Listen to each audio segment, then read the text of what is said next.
Olá, seja bem-vinda, bem-vindo ao Folha Entrevista desta semana. Neste vídeo nós vamos falar sobre a revisão da Lei Geral do Plano Diretor, que está em discussão na Câmara e já tem audiências públicas confirmadas para debater as emendas propostas para esse importante plano que deve ser executado aqui na cidade, expectativa de votação ainda neste ano.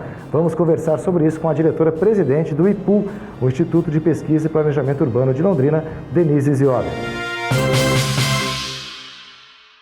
Diretora Denise Ziober, muito obrigado pela sua participação aqui no Folha Entrevista. Eu que agradeço. Bom, nós estamos então às vésperas aí de votar a revisão da Lei Geral do Plano Diretor, né, diretora? Que vem se arrastando há algum tempo já, na Câmara inclusive. Teremos aí 3 audiências no mês de dezembro, audiências híbridas, né, presenciais e virtuais, para debater as emendas que já foram propostas. Eu queria que a senhora explicasse, então começasse explicando para os nossos espectadores, por favor, em que pé está essa discussão do novo plano diretor, da Lei Geral do Plano Diretor? A Lei Geral do Plano Diretor, ela é a constituição do desenvolvimento urbano de uma cidade. Então, é uma lei de princípios gerais, né? E que ela não é autoaplicável. Ela é regulamentada por 8 leis específicas, que vêm na sequência. O município não consegue encaminhar a revisão da Lei de Uso e Ocupação do Solo, Código de Obras, Código de Posturas, Parcelamento, Lei de Sistema Viários, Código de Patrimônio Histórico, né? Código Ambiental e Perímetro Urbano, sem que a Lei Geral seja aprovada. Portanto, nós temos uma expectativa grande de votação ainda esse ano.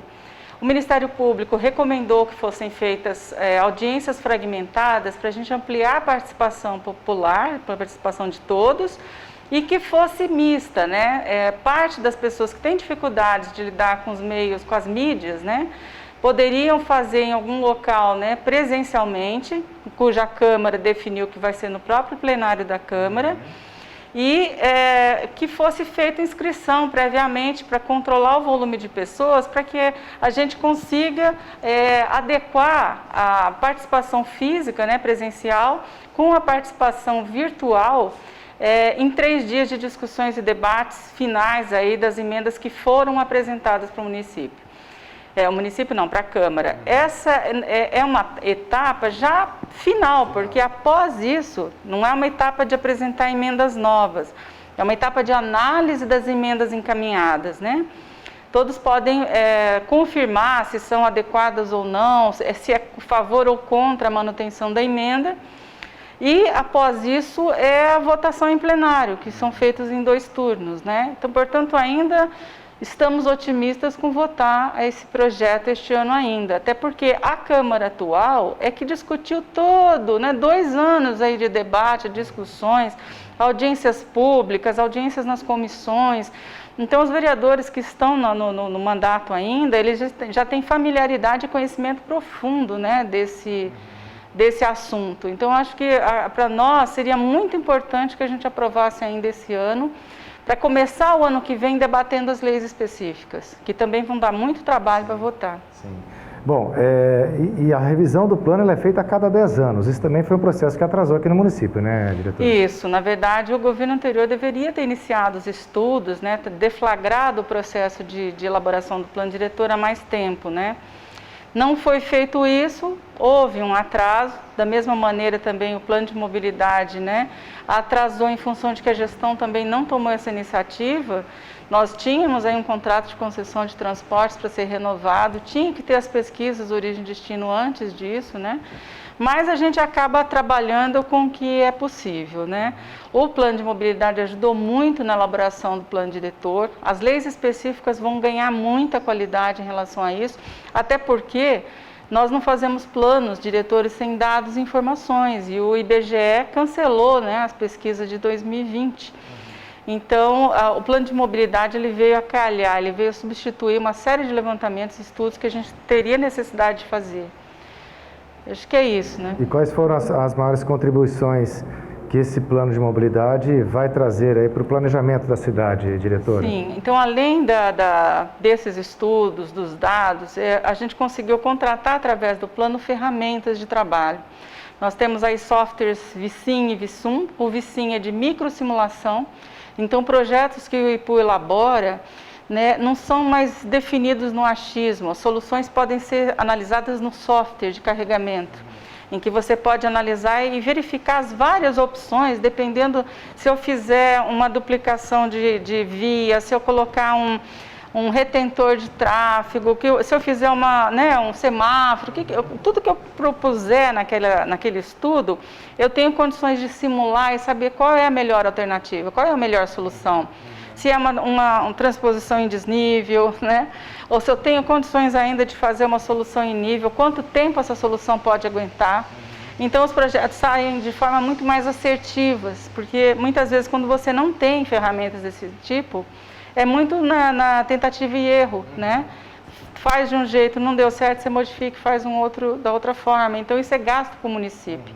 E nisso você consegue otimizar aí os recursos públicos. E o segundo software é de macrosimulação, que é o VISUM. Tanto o edital, né, do plano de mobilidade previa a capacitação dos técnicos, então nós fizemos cursos dentro do IPU de qualificação. Esse software de macrosimulação, ele ajudou na análise de uso e ocupação do solo, saber quais são as zonas, os adensamentos, onde que vai acontecer a provocação de maior ocupação diante da infraestrutura instalada. Eu tinha a OAD e tinha análise da infraestrutura. E eu mudo o zoneamento e consigo enxergar o que vai acontecer com a cidade nos próximos anos. Então, todas as diretrizes viárias e obras que tinham no artigo 21 da lei passada, todos os projetos tocados no IPU já desenvolvidos foram simulados. E hoje nós temos uma tabela que diz qual é a população beneficiada por essa obra, qual é o custo dela, e tenho condições de definir um quadro aí de longevidade nos primeiros 5 anos, né, depois dos 10 anos, 15 anos, 20 anos, quais são as melhores relações custo-benefício que eu posso implementar. Os que não têm projeto, eu tenho que startar a contratação dos projetos complementares quando? Então eu tenho condições de fazer um planejamento muito mais eficiente, né? E direcionar os gastos públicos da melhor maneira. E é importante a senhora mencionar essas atribuições para que a população tenha a ideia da importância de um Instituto de Planejamento Urbano na cidade, né? Como a senhora mencionou, desde a necessidade de um estudo sobre se é necessário duplicar determinada via até a instalação de semáforos, por exemplo, né? E eu queria que a senhora falasse isso, quer dizer, o IPU, ele tem um mapeamento de toda a cidade com esses instrumentos que a senhora mencionou, é capaz de a gente monitorar, né? Onde é que a cidade está crescendo mais, onde são necessárias mais intervenções, por exemplo. Exatamente, e isso é possível, né? Fazer simulações, né? Na Lei de Uso e Ocupação do Solo, nós utilizamos o profissional que é o economista urbanista, que ele trabalha com a questão dos dados numéricos, coeficientes, taxas e a capacidade viária, por exemplo. Então, ele cruza dados e nos oferta aí, olha, aqui pode investir, adensar até tal ponto. Depois disso, eu tenho que elaborar projetos de alargamento de infraestrutura. Então, eu vou conseguindo mensurar e adequar a ocupação dentro da capacidade de infraestrutura ociosa, onde que eu tenho infraestrutura já instalada, em que eu tenho espaço, tenho ociosidade na ocupação. Então, eu acho que o projeto que vem por aí, ele é muito mais adequado à cidade de Londrina e que demandaria menos gastos para manter essa cidade, né?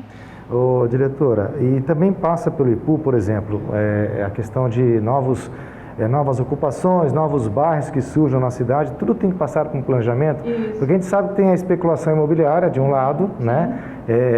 Os empreendimentos que são necessários que surjam, porque isso promove inclusive o próprio desenvolvimento da própria cidade, mas tudo tem que ser feito com certo planejamento.